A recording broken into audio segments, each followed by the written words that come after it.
ஆண்டவருடைய நாமத்திலே உங்களை வாழ்த்தி வரவேற்கிறேன். சங்கீதம் 51ஆம் சங்கீதத்தை நாம் புரட்டிக் கொள்வோம். சங்கீதம் 51ஆம் சங்கீதம் 12வது வாக்கியத்தை யாராவது எடுத்து வாசிக்கிறவர்கள் வாசிக்கலாம். உம்முடைய இரட்சணியத்தின் சந்தோஷத்தை திரும்பவும் எனக்கு தந்து உற்சாகமான ஆவி என்னை தாங்கும்படி செய்யும். நான் இந்த சங்கீதத்தை பலமுறை வாசித்தாலும் இன்றைக்கு மாலையிலே அந்த ஒரு வார்த்தை என்னை சிந்திக்க வைத்தது. உம்முடைய இரட்சணிய சந்தோஷத்தை திரும்பவும் தந்து. அப்ப என்ன அர்த்தம்? ஏற்கனவே இரட்சணிய சந்தோஷத்தை அவர் பெற்றிருந்திருக்கிறார். இடைப்பட்ட காலத்திலே அவர் ஒரு பெரிய தடுமாற்றம், வீழ்ச்சி, அந்த வீழ்ச்சியிலே ஆண்டவர் தன் தீர்க்கு மூலமாய் சுட்டி காண்பித்தார். அதை உணர்ந்து ஆண்டவருடைய சன்னிதானத்திலே தாழ்த்தி ஜெபித்தார். அப்போது அவர் பாடின ஒரு சங்கீதம் தான் 51ஆம் சங்கீதம். அநேக திருச்சபைகளிலே இந்த லெந்து காலங்களிலே இந்த சங்கீதத்தை முழங்கால் படியிட்டு வாசிக்கிறதை நான் அறிந்திருக்கிறேன். ஆகவே உடைய இரட்சணியத்தின் சந்தோஷத்தை திரும்பவும் தந்து. ஆகவே ஏற்கனவே இரட்சணிய சந்தோஷம் இருந்தது, இழந்தான், திரும்பவும் தந்து.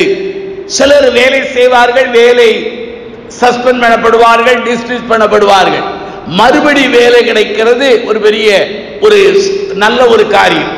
ரிஸ்டோர் என்று சொல்வார்கள், அதாவது அதை புதுப்பிக்கிற ஒரு நிலைப்பாடு என்று சொல்வார்கள். இதைத்தான் சங்கீதக்காரன் சொல்கிறான், உம்முடைய இரட்சணிய சந்தோஷத்தை எனக்கு திரும்ப தந்து. லெந்து காலம் என்பது ஒரு ஆசீர்வதிக்கப்பட்ட ஒரு காலம். இந்த லெந்து காலம் என்பது துளிர்விடும் காலம், வசந்த காலம். வாழ்க்கையிலே பட்டுப்போன நம்முடைய வாழ்க்கை துளிர் விடுகிற ஒரு காலம். இன்னும் சொல்ல வேண்டும், லெந்து காலம் என்பது ஆண்டவரிடத்தில் திரும்புகிற, புதுப்பிக்கிற, மனம் திரும்புதலின் கிருபையின் காலம். ஆகவே கோடைக்காலம் வந்தது, மாரிக்காலம் வந்தது, நாமோ இன்னும் ரட்சிக்கப்படவில்லை. ஒவ்வொரு ஆண்டும் லெந்து காலம் வந்து கொண்டே போகிறது. ஆனால் என்ன நடக்கிறது? அதே நிலைதான் அநேக இடங்களில் காண முடிகிறது. இந்த தொற்று வியாதி காலங்களிலே நான் அநேகரை பார்த்திருக்கிறேன். வேதாமத்தை மார்பில் வைத்து தூங்குகிறவர்களை பார்த்திருக்கிறேன்.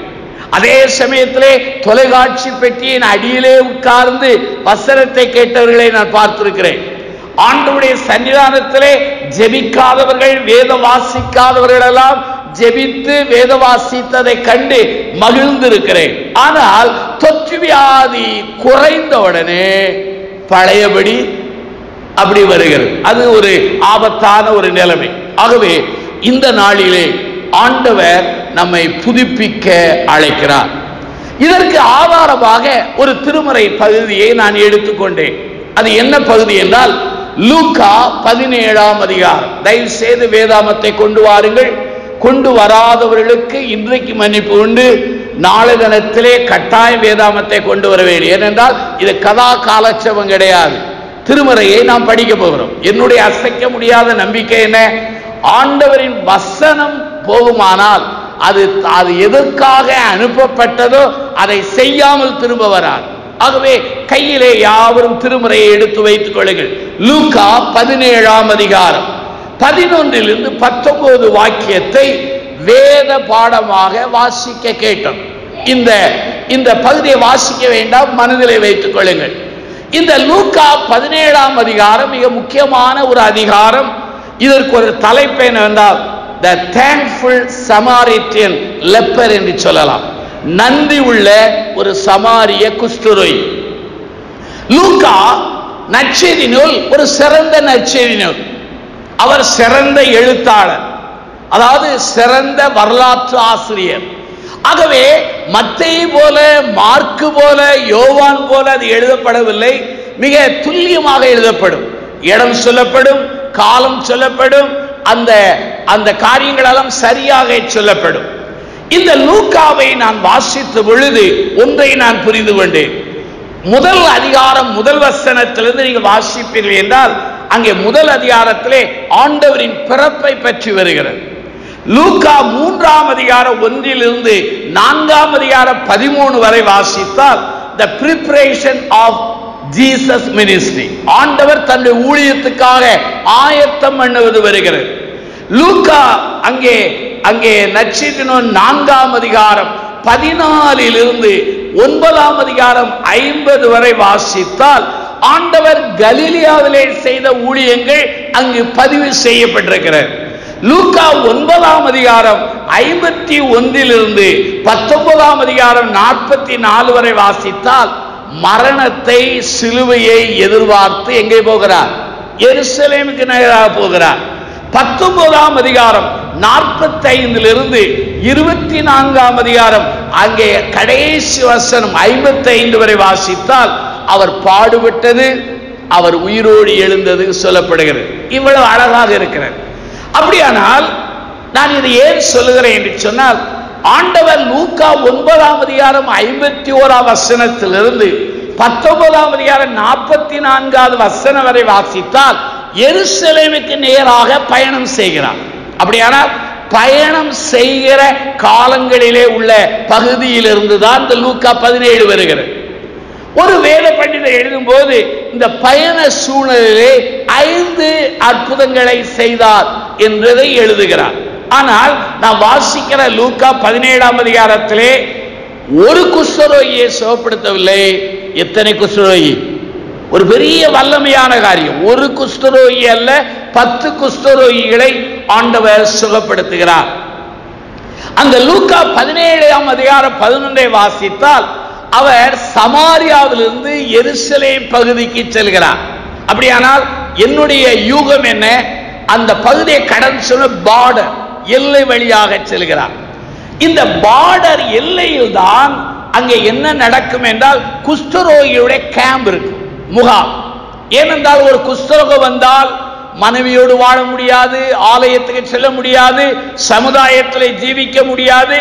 அவன் ஆசாரியனாலே குஷ்டரோகியாக மதிப்பிடப்பட்டவுடனே பட்டணத்துக்கு வெளியே குடியிருக்க வேண்டும். பிறகு அவன் சுகமாகி ஆசாரியனாலே அவன் கணிக்கப்பட்ட பிற்பாடுதான் எங்க வரணும்? சமுதாயத்துக்கு வர வேண்டும். இது மிக முக்கியமான. குஷ்டரோகமானது பழைய காலத்திலே ஒரு பயங்கரமான வியாதி, பழைய கால வியாதி. நான் ஒரு சரித்திரத்தை நூலை வாசித்த போது அதிலே போட்டிருக்கிறார்கள், எகிப்திலே இருந்த ஒரு பயங்கரமான வியாதி. எகிப்திலே இருக்கிற கல்லறைகளிலே மம்மிஸ், அதை எடுத்த போது அதிலே குஷ்டரோகிகளுடைய அடையாளங்கள் இருந்ததாக இன்னைக்கு மதிப்பீட்டு ஆளர்கள் சொல்லுகிறார்கள். அப்படியானால் இது ஒரு பயங்கரமான வியாதி. பழைய காலங்களிலே, பழைய ஏற்பாட்டிலே குஷ்டரோகமானது ஒரு சாபமாக கருதப்பட்டது. ஒருவேளை நீங்கள் சொல்ல வேண்டும் என்றால், நம்முடைய வீட்டிலே பெண்ணுக்கோ மகனுக்கோ மாப்பிளை பார்த்தால் அந்த வீட்டிலே நாம் பெண் எடுக்கிற அல்ல மாப்பிளை எடுக்கிற வீட்டிலே பெருவியாதியாகிய குஷ்டரோகம் இருக்கிறதா என்று அறிந்து கொள்வோம். ஏனென்றால் அது ஒரு காரியம். ஒரு 1940 அந்த ஒட்டிலே நீங்கள் பார்ப்பீர்களானால் ஹோட்டலில் எழுதி வைத்திருப்பார்கள், பெருவியாதிக்காரர்கள் எங்கே செய்யக்கூடாது, நுழையக்கூடாது. ஆனால் இப்பொழுது அரசாங்கம் சொல்கிறது குஷ்டரோக வியாதி அது மட்டுப்படுத்தப்பட்டிருக்கிறது, குறைந்திருக்கிறது. பாராட்டக்கூடிய ஒரு காரியம். ஆகவே இது ஒரு ஹாரிபிள், ஒரு பயங்கரமான வியாதி. அதே சமயத்தில் இந்த வியாதி வந்தால் என்ன நடக்கும்? முதல்ல உடம்புல நிறம் மாறும், வெள்ளையாய் வரும், பிறகு தோல் நிறம் மாறும், பார்வை மங்கும், சத்தம் மாறும், உடலின் தோற்றங்கள் மாறும், எல்லாமே மாறும். அது பயங்கரமான ஒரு அகோரமான நிலைமை. ஆனால் நம்முடைய ஆண்டவராகிய இயேசுவானவர் அநேக இடங்களிலே நற்செய்தி நூலிலே அவர் குஷ்டரோகியை கண்டு மனதுருகி கையை வைத்து தொட்டிருக்கிறார். லூக்கா 5ஆம் அதிகாரம் 12 இதை வாசிக்க முடிகிறது.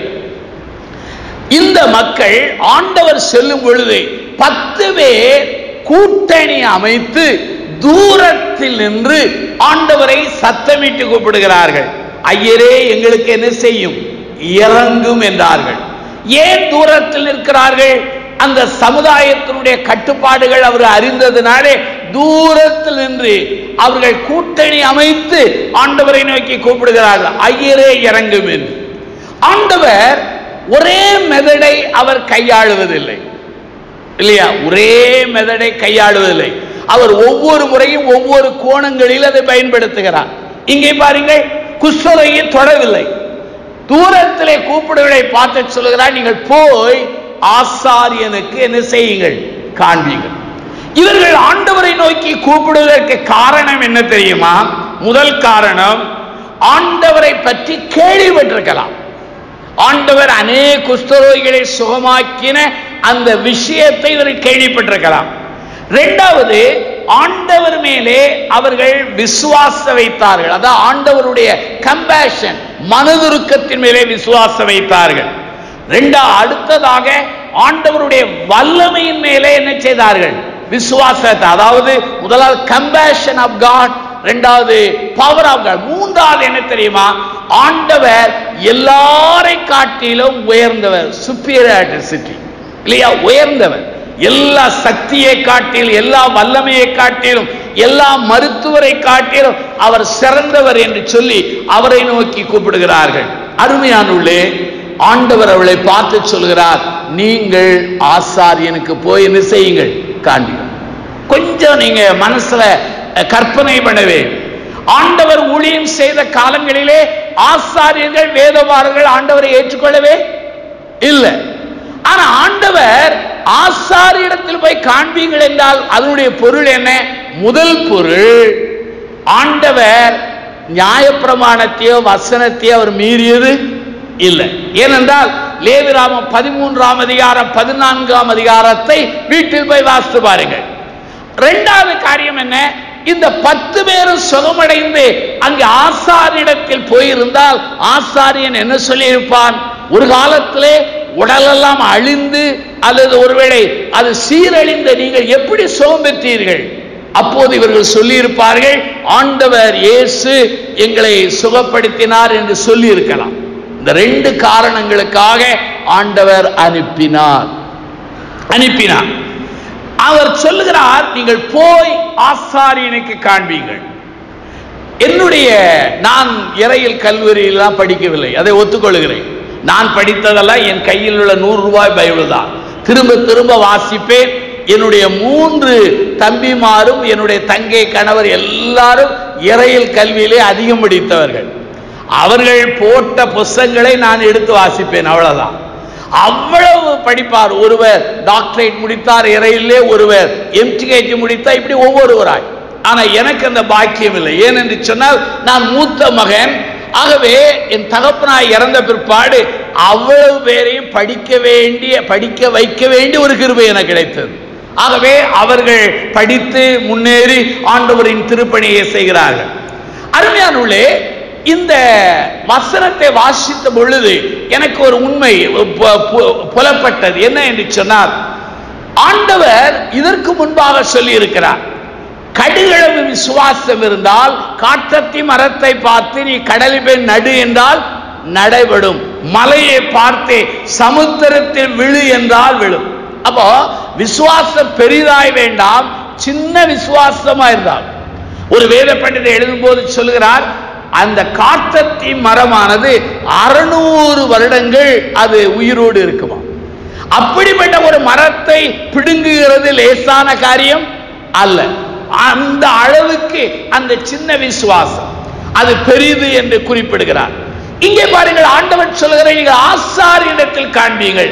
தொடவில்லை, அவர்களை தொட்டு மனதுருகவில்லை, போங்கள் என்று சொன்னார். அதனுடைய பொருள் என்ன? He tested their faith. அவங்க விசுவாசத்தை அவர் என்ன செய்கிறார்? அவர் மதிப்பிடுகிறார், சோதிக்கிறார். அவர்கள் விசுவாசம் இருந்தால்தான் ஆண்டவரின் வார்த்தையை நம்பி போக முடியும், அல்லாவிட்டால் போகவே முடியாது. உடனே அவர்கள் போகிறார்கள். போகும்போதே என்ன செய்தது? சோம்புடையது. நிறம் மாறுகிறது, உருவம் மாறுகிறது, சத்தம் மாறுகிறது, தோலின் நிற தன்மை மாறுகிறது, உடலின் வீச்சங்கள் எல்லாமே மாறிவிடுகிறது. அவர்கள் போகிறார்கள். போகும் பொழுது அத்தனை பேரும் போய் அங்கே ஆசாரியனிடம் போகிறார்கள். இப்போ 10 பேர் போகிறார்கள். இந்த 10 பேர் செல்லும் பொழுது அந்த 10 பேருமே குணமடைந்தார்கள். இதில் நான் சொல்லுகிற ஒரு கருத்து என்ன? முதல் குறிப்பென, பிசிக்கல் ரெஸ்டோரேஷன். சரீரத்தை ஆண்டவர் என்ன செய்கிறார்? புதுப்பிக்கிறார். இன்றைக்கு ஆண்டவரிடத்திலே ரெண்டு கோணத்திலே மக்கள் வருகிறார்கள். பிசிக்கல் நீடுக்காகவே வருகிறார்கள். ஆனால் ஒரு சில மக்கள் தான் ஆவிக்குரிய தேவைக்காக வருகிறார்கள். சிலர் சரீர தேவைக்காக வருகிறார்கள், காலப்போக்கிலே எங்க வந்து விடுகிறார்கள், ஆவிக்குரிய தேவைக்கு வந்து விடுகிறார்கள். ஆனா ஒரு சிலரோ அங்கே சரீர தேவையோடு வீட்டுக்கு போய் விடுகிறார்கள். இந்த 10 பேரும் போகிற வழியிலே சுகமடைந்தால் பிசிக்கல் ரெஸ்டோரேஷன். இன்னைக்கு நம்ம உட்கார்ந்து இருக்கிறோம், வியாதி இருக்கலாம், பலவீனம் இருக்கலாம், எல்லாம் இருக்கலாம். ஆண்டவரால் சுகப்படுத்த முடியும். சபையிலே நாம் பண்ணுகிற ஜெபங்களுக்கு பதில் உண்டா? பதில் உண்டு. ஆனா நாம் விளம்பரம் பண்ணுவதில்லை, சாட்சி புஸ்தகம் போடுவதில்லை, இல்லையா? ஆனால் சபையிலும் அற்புதங்கள் நடக்கிறது, அதை யாரும் சொல்லுவதில்லை. ஏனென்றால் அதை ஆண்டவருக்கு மகிமையாய் செய்கிறோம். என் வாழ்க்கையிலே பல ஆண்டுகள், நீண்ட காலம் முன்பாக 2 காலும் ஒரு கை விளங்காமல் போனது. எல்லாரும் என்னை கைவிட்டார்கள்.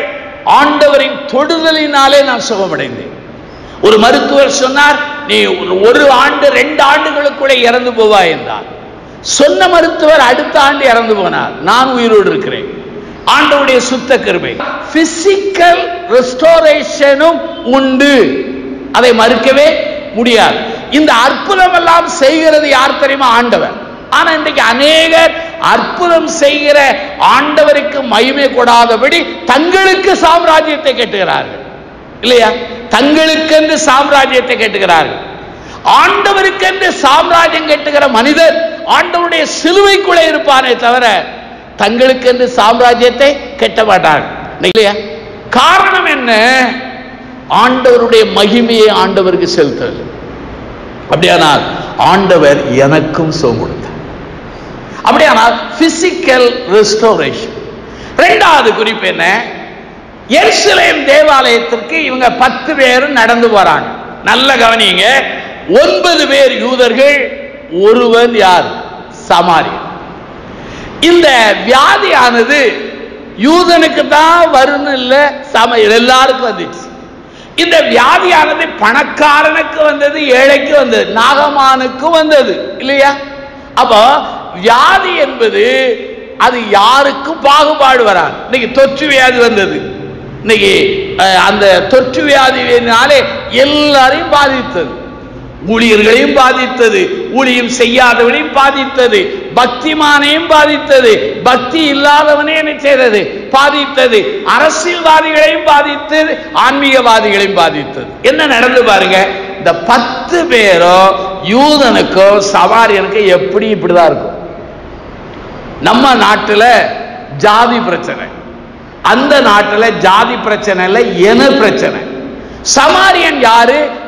ஹாஃப் ஜூ, பாதி யூதை, கலந்துட்டான் மற்ற மக்களோடு. அதனால இவங்க விரோதியா இருப்பார்கள். சமாரியர்கள் பழைய ஏற்பாட்டில் உள்ள மோசேயின் ஆகமங்கள் மாத்திரம் பிடிப்பாங்க. அவங்களுக்குன்னு அங்கே ஒரு இடத்துல ஆலயம் உண்டு, அந்த இடத்துல அவர்கள் இருப்பார்கள்.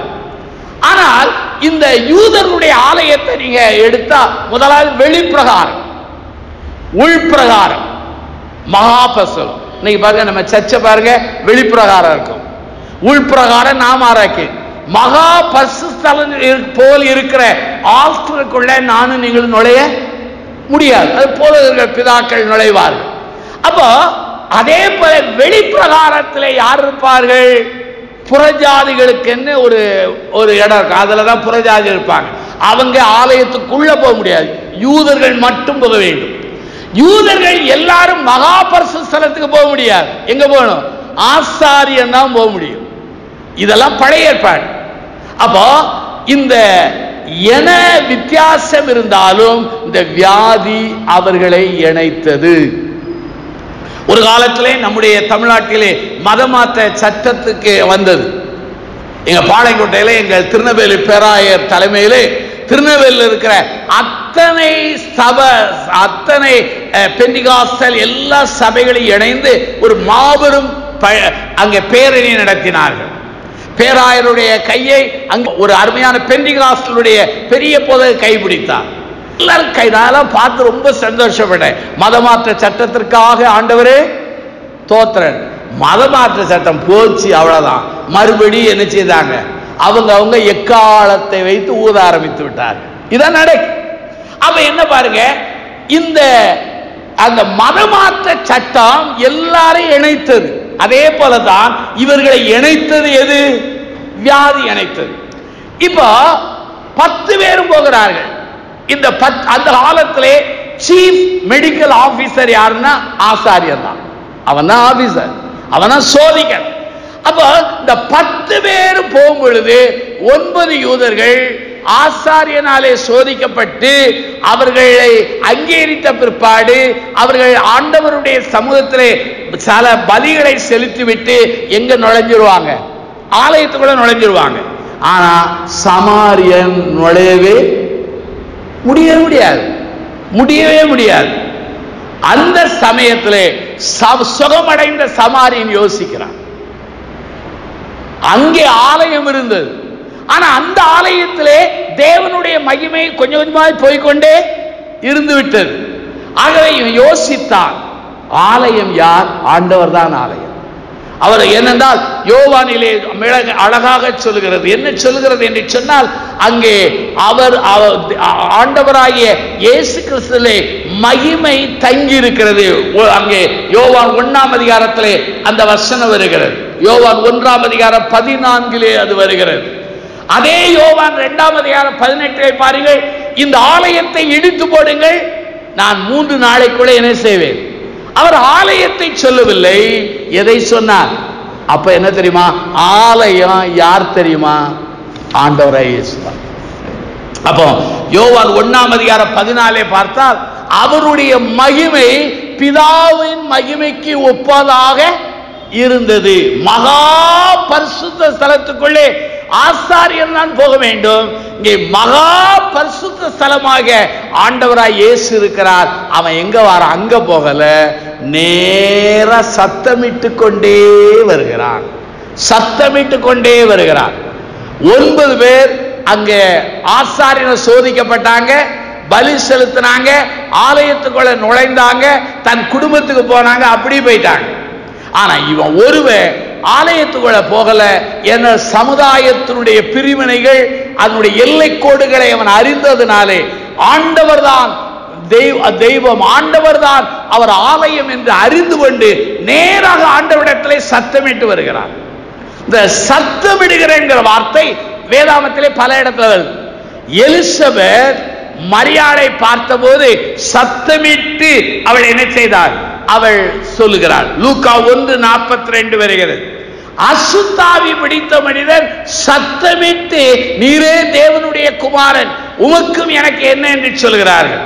அப்படியானால் இவன் சத்தமிட்டு ஆண்டவரை துதிக்கிறான். ஆனால் சத்தமிட்டு ஜெபிக்கிற காரணம் என்ன? அவன் பெற்ற விடுதலை, அவன் பெற்ற சுகம் அவனாலே அடக்கி வைக்க முடியவில்லை. நான் ஒரு நாட்டுக்கு போயிருந்தேன். அந்த நாட்டிலே இன்னொரு மொழி, ஆகவே நான் தமிழில் பேசினேன், அவர்கள் மொழிபெயர்த்தார்கள். நம்ம ஆலயம் போல ஒரு ஆங்கிலிக்கன் சர்ச் ஆலயம். நான் அரை மணி நேரம் பிரசங்கம், 1 மணி நேரம் ஆகும், என்ன டிரான்ஸ்லேஷன்ல. அந்த பிரசங்கம் பண்ணி கொண்டிருக்க 3/4 பகுதி வந்த உடனே ஒரு அம்மா எந்திரிச்சு அங்குள்ள தேச மொழியில சத்தம் போட்டு என் கையை நீட்டி பேச என்ன, எனக்கு பயம் வந்துச்சு. நம்மளை திட்டுதோன்னு நினைச்சுக்கிட்டு மொழிபெயர்ப்பாளரை நிறுத்தி அந்த அம்மா என்னையா திட்டுதுன்னு கேட்டேன்.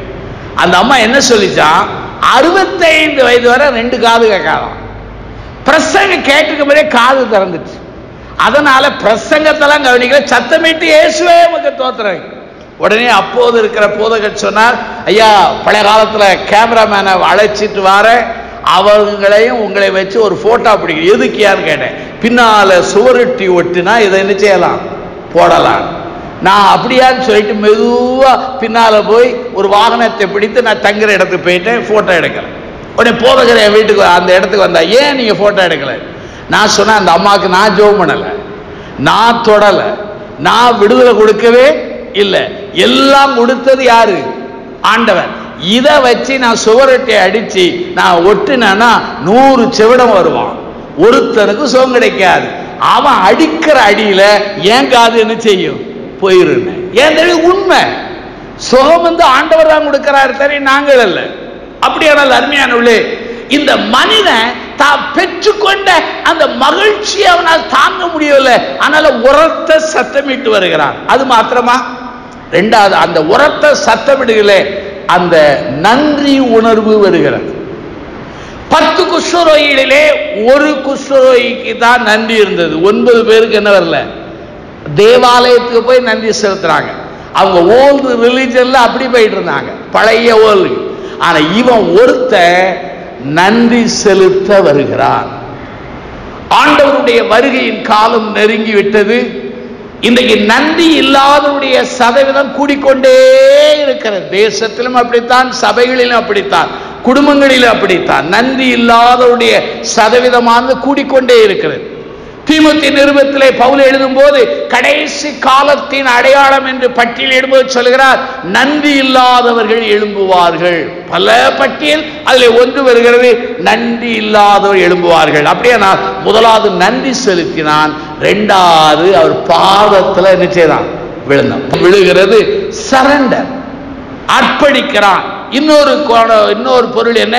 வொர்ஷிப் பண்ணுகிறான். ஆண்டவரே ஆராதிக்கிறான். ஆண்டவரே அவன் ஆராதிக்க தொடங்குகிறான். இந்த இடத்துல நான் உணர்த்தப்பட்ட ஒரு கருத்து, முதல்ல பிசிக்கல் ரெஸ்டோரேஷன், இரண்டாவது சோசியல் ரெஸ்டோரேஷன். சமுதாயத்தில் ஏற்றுக்கொள்ள முடியாத அந்த மனிதனை ஆண்டவர் ஏற்றுக்கொண்டு அவனை உயர்த்துகிறார். இன்னைக்கு அங்கே இனம் இருந்தது, இன்னைக்கு நம்முடைய நாடுகளிலே ஜாதி இருக்கிறது. ஜாதி என்பது சபைகளிலும் இருக்கிறது, நான் இல்லை என்று நான் சொல்ல மாட்டேன். ஆனா அந்த ஜாதியானது அவர்களுக்குள்ளே இருந்தாலும் இந்த நற்கணைக்கு போகும்போது அங்கே ஜாதிக்கு இடமே அல்ல. சமத்துவ ஆகாரம் என்றால் இதுதான் அருமையான ஒரு பந்தி, எல்லாரும் ஒரே பாத்திரத்திலே பாட முடியும். இங்கே ஆண்டவருக்கு முன்பாக இடமே இல்லை. பாருங்க, ஆண்டவர் அவனை சோசியல் அந்த ரெஸ்டோரேஷன் கொண்டு வருகிறார். புழுதியில கிடந்தோம், இன்னைக்கு ஆண்டவர் உயர்த்திருக்கிறார். வேலையில்லாம இருந்தோம், ஆண்டவர் உயர்த்திருக்கிறார். அங்கீகரிக்கப்படாத நிலையில் இருந்தோம், ஆண்டவர் உயர்த்திருக்கிறார். பதவியே இல்லாம இருந்தோம், பதவியை தேவன் தந்திருக்கிறார் இல்லையா? குழந்தைகள் இப்ப எத்தனையோ காரியங்களை உயர்த்திருக்கிறார். எங்க அப்பா அம்மா 2 பேருமே ஆசிரியர்கள். அப்ப சின்ன வயசுல இருந்து போனாங்க. எனக்கு 16 வயசு. என் பின்னால 3 தம்பிமார், ஒரு தங்கச்சி. ஒரு விதவை தான். என் தாயார் எங்களை கஷ்டப்பட்டு வளர்த்தாங்க. தைரியமா சொல்வேன், எங்க வீட்டில் பிறந்த அத்தனை பேரும் எம்ப்ளாய்மெண்ட் ஆபீஸ்ல போய் நாங்கள் பதிஞ்ச கிடையாது. எங்க அம்மா பதிய விடாது. ஏன்னா அம்மா சொல்லுவாங்க, அத்தனை பேரும் ஊழியது போகணும், 4 பேர் முழு நேரம் ஊழியத்து போயிட்டோம். ஏன்னு சொல்றது தெரியுமா? ஆண்டவர் எங்களை கைவிடவில்லை, உறவினர்கள் கைவிட்டார்கள். அப்போது எங்களுக்கு இருந்த அடைக்கலம் என்ன தெரியுமா? சபை தான், போதகர் தான். சபைக்குள்ளதான் எங்களுக்கு ஐக்கியம் இருந்தது. ஏன் சொல்கிறேன் என்றால், ஆண்டவர் என்னையும் உங்களையும் அங்கே சமுதாயத்தில் ரெஸ்டோரேஷன் கொடுத்திருக்கிறார் இல்லையா? இஸ்ரவேல் ஜனங்களை பாருங்கள், பாபிலோன் சிறையிருப்புக்கு போனார்கள், மறுபடியும் அவர்களை திரும்ப வந்தார். அங்கே சமுதாயத்தில் அகதிகள், சிறையிருப்பு கைதிகளாய் இருந்தவர்களை ஆண்டவர் மறுபடியும் கொண்டு வருகிறார். இதுதான் காரியமானது. ஆகவே அங்கே யூத தேவாலயத்தில் இவருக்கு இடம் இல்லை, ஆனா ஆண்டவர்கிட்ட என்ன இருந்துச்சு? இடம். உங்கள் வாழ்க்கையிலே உங்களை யாரும் ஏற்றுக்கொள்ளாமல் இருக்கலாம், ரட்சகர் என்ன செய்வார்? ஏற்றுக்கொள்வார். முதல் காரியம் பிசிக்கல் ரெஸ்டோரேஷன். இரண்டாவது என்ன தெரியுமா? அது உண்மையாகவே சோசியல் ரெஸ்டோரேஷன். கடைசி குறிப்பை நான் சொல்ல போகிறேன். என் பிரசங்கம் எப்போதுமே 40, 45 அதுக்கு மேல போகாது. அப்படி எப்போதுமே அப்படிதான் பழகும். உங்களுக்கு அதிகமாக வேணும்னா வீட்டில் போய் அதில் கொஞ்சம் தண்ணி ஊற்றிடுங்க. ஏன்னா நான் கொடுக்குறதெல்லாம் கட்டி தான். ஸோ அதை போய் நீங்கள், அது உங்க திறமை இல்லையா? எனக்கு டெய்லி பிரசங்கம் பண்ணுறேன். அதுவும் நம்முடைய தென்னிந்திய திருச்சபைகளிலே 99% பேசுவேன். நம்ம தென்னிந்திய திருச்சபை மக்களுக்கு பற்றி நல்லா தெரியும். ரொம்ப அதிகமாக பேசினா பிளட் ப்ரெஷர் என்ன செய்யும்? கூடும். மேலே உள்ள ஃபேனெல்லாம் என்ன செய்வாங்க? எண்ணுவாங்க. பிறகு ஜெபம், ஆண்டவரை பிரசங்கியாரை தொடும், சீக்கிரமாய் முடிக்க உதவி செய்யும். அதனால நான் உங்களோட 45, 46 வருஷம் நான் சபையில பேசுறேன். அதனால நீங்க பயப்படாதங்க. நீங்க இன்னும் பிரசங்கம் பண்ண மாட்டாரோ என்று போது நான் ஃபீஸை பிடிக்கிறேன், கவலைப்படாது. அப்ப என்ன நடந்தது பாருங்க. முதலாவது பிசிக்கல், இரண்டாவது சோசியல், மூணாவது என்ன தெரியுமா? ஆண்டவர் ஸ்பிரிச்சுவல் ரெஸ்டோரேஷன். என்ன சொல்றாரு பாருங்க. அந்த மனுஷன் துதிச்ச உடனே ஆண்டவர் கேட்கிறார், வந்தவர்கள் 10 பேர் அல்லவா, மற்ற 9 பேர் எங்கே? தேவனை மகிமைப்படுத்துவதற்கு இந்த அந்நியனை தவிர, ஆங்கில மொழிபெயர்ப்பில் ஃபாரினர்னே வருது, அந்நியனை தவிர வேறு ஒருவரும் இல்லையே, இல்லையா? ஆண்டவர் கேட்ட கேள்விக்கு அந்த சுகம் பெற்ற சமாரிய குஷ்டரோகி பதிலே சொல்லல. நான் இருந்ததுதான் சொல்லியிருப்பேன். ஆண்டவரே 10 பேரை சொல்ற, அவங்க எல்லாம் வரலையா, நான் தான் வந்தேன்னு சொல்லியிருப்பேன். அவன் சொல்றான் பதிலே சொல்லல. சுகமான 10 பேர் அல்லவா, மற்ற 9 பேர் எங்கே? அந்த கேள்விக்கு பதிலே அவன் சொல்லல. ஆண்டவர் சொல்கிறார், என்ன சொல்கிறார்? உன் விசுவாசம் உன்னை என்ன செய்தது?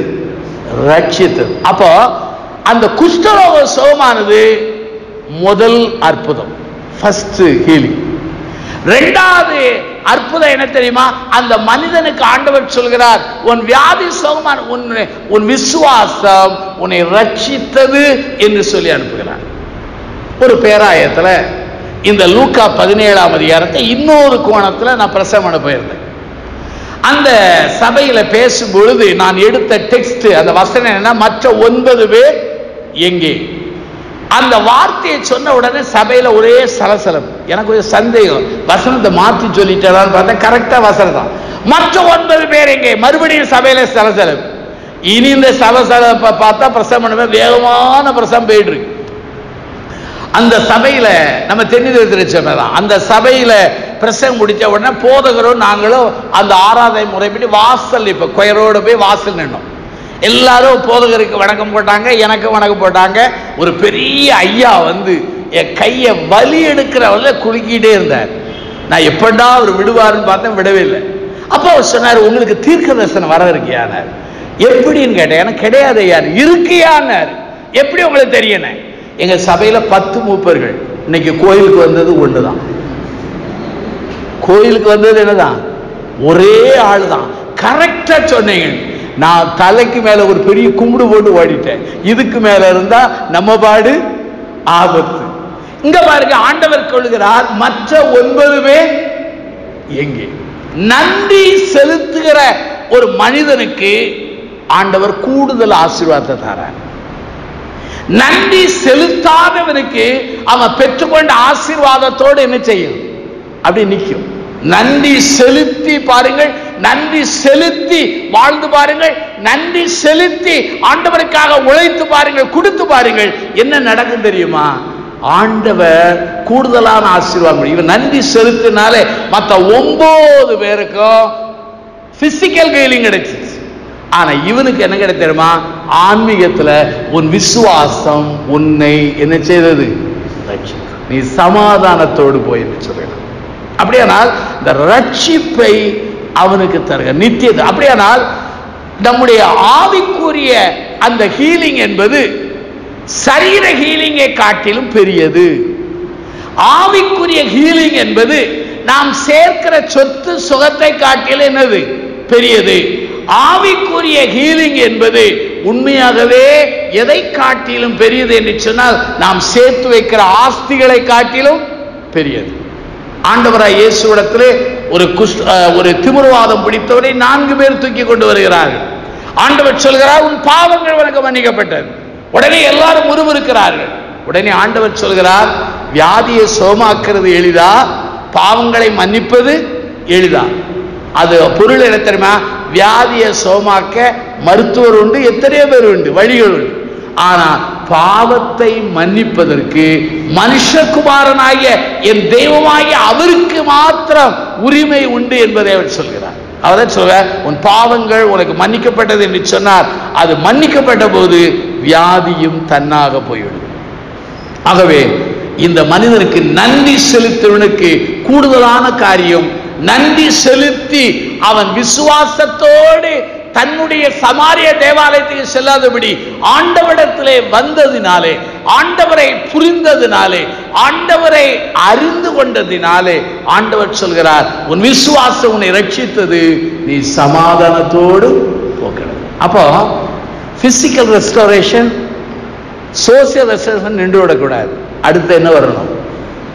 அப்போ நம்முடைய வாழ்க்கையில நாம் கற்றுக்கொள்ள வேண்டிய ஒரு செய்தி என்ன தெரியுமா? நன்றி செலுத்தி ஆண்டவரை நாம் புரிந்து கொள்ளும் பொழுது உண்மையாகவே ஆண்டவர் ஆன்மீகத்தில் தருவார். வருத்தப்பட்டு பாரம் சுமக்கிறவர்களே, நீங்கள் எல்லாரும் என்னிடத்தில் வாருங்கள், நான் உங்களுக்கு இளைப்பார் தருவேன், என்னிடத்தில் கற்றுக்கொள்ளுங்கள். ஒரு மொழிபெயர்ப்பு லேர்ன் ஆஃப் மீன் வருது. அப்ப என்ன? நீ என்னையே கற்றுக்கொள்ளுங்கள். நம்ம கிறிஸ்தவத்துல உண்மை என்ன தெரியுமா? அவர் சொன்னதை கற்றுக்கொள்ள மாத்திரமா, அவரையே என்ன செய்யணும்? அவரை புரிய வேண்டும், அறிந்து கொள்ள வேண்டும், அவரோடு உறவு வைக்க வேண்டும். அப்படியான அருமையானவர்களே, இந்த மனிதனுக்கு ஆன்மீகத்துல ஒரு ரெஸ்டோரேஷன். அப்போ இந்த முதல் கன்வென்ஷன் கூட்டத்தில் நாம் எடுக்க வேண்டிய தீர்மானம் என்ன தெரியுமா? பிசிக்கல் ரெஸ்டோரேஷன் தான், சோசியல் ரெஸ்டோரேஷன் தான், அதுக்கு மேலே எதை தாரும்? ஆன்மீகத்தான். நாங்கள் ரட்சிக்கப்படணும், என் பிள்ளைகள் ரட்சிக்கப்படணும், நாம் விலகி போன பாதையிலிருந்து திரும்பணும். ஆகா, எடுத்து வாசித்து பாருங்க, அடிக்கடி ஒரு வார்த்தை வரும். அது என்ன வார்த்தை என்று சொன்னால், இதோ நீங்கள் சிந்தித்து பாருங்கள், கன்சிடர் யுவர் வேஸ் திரும்ப திரும்ப வரும். அப்ப ஆண்டவரை விட்டு தூரம் போனால் ஆசீர்வாதம் குறைகிறது, ஆண்டவரோடு நெருங்கினால் இழந்த ஆசீர்வாதங்கள் எல்லாம் திரும்ப என்ன செய்கிறது? வருகிறது. இவ்வளவு திராட்சை ரசம் இருக்கும், ஆனா அளவிட்டு பார்த்தா குறைஞ்சிருது. காரணம் என்ன தெரியுமா? ஆசீர்வாதம் குறைகிறது. அப்படியானால் ஆண்டவர் திரும்பினால் நாம் வாழ்க்கையில ஆசீர்வாதங்களும் ரெஸ்டோரேஷன் மாறி. ஆகவே ஆண்டவர் நான் கற்றுக்கொண்ட, நான் புரிந்து கொண்ட செய்தியை சொல்லிட்டேன். முதல் குறிப்பு என்ன? சரீரத்திலே அங்க பிசிக்கல் ரெஸ்டோரேஷன், அதுல சீர்திருத்தம். ரெண்டாவது என்ன? அது சோசியல், சமுதாயத்திலே அவனை ஆண்டவர் சீர்திருத்து கொண்டு வருகிறார். திருமறையிலே நிருபத்தை வாசிப்பீர்கள் என்றால், கிறிஸ்து இருதரப்பாரையும் ஒப்புரவாக்கினார், பரலோகத்தையும் பூமியையும் ஒப்புரவாக்கினார், பரிசுத்த தேவனையும் பாவிகளையும் ஒப்புரவாக்கினார், யூதர்கள் புறமக்கள் என்கிற அந்த ரெண்டு தரத்தாரையும் என்ன செய்தார்? ஒப்புரவாக்கினார். மூன்றாவது அது ஸ்பிரிச்சுவல், அது ரெஸ்டோரேஷன். எனக்கு ஆண்டவர் உணர்த்தியதை உங்கள் மத்தியில் சொல்ல, அதனால இந்த கிருபையை நமக்கு தருவார். எழுந்திருப்போம், பிரார்த்தனை செய்வோம். அன்பின் பிதாவே, இந்த நல்ல நாளுக்காக நாங்கள் நன்றி சொல்கிறோம். இந்த செய்தியை ஆண்டவரை கேட்கும்படி எங்களுக்கு உதவி செய்து உம்மை தோத்திரிக்கிறோம். ஆண்டவரே, சரீரத்திலே, சமுதாயத்திலே, ஆன்மீகத்திலே சீரமைப்பு பெற்றவர்களாக மாறுவதற்கு, வாழ்வதற்கு எங்களுக்கு உதவி செய்யும். இந்த சீரமைப்பை நீர்தான் எங்களுக்கு தர முடியும் என்பதை நாங்கள் அறிந்து உம்மை தோத்திரிக்கிறோம். இந்த செய்தியை கேட்டு தங்களை அர்ப்பணித்த ஒவ்வொரு மக்களையும் நீர் ஆசீர்வதியும். அவர்கள் வாழ்விலே மாற்றப்பட்டவர்களாக, சாட்சிகளாக, ஆண்டவராலே பயன்படுத்தப்படுகிறவர்களாக மாறுவதற்கு உதவி செய்யும். எல்லாவற்றையும் எங்கள் ஆண்டவரும் இரட்சகருமான இயேசுவின் நாமத்தில் ஜெபிக்கிறோம் ஜீவனுள்ள பிதாவே, ஆமேன்.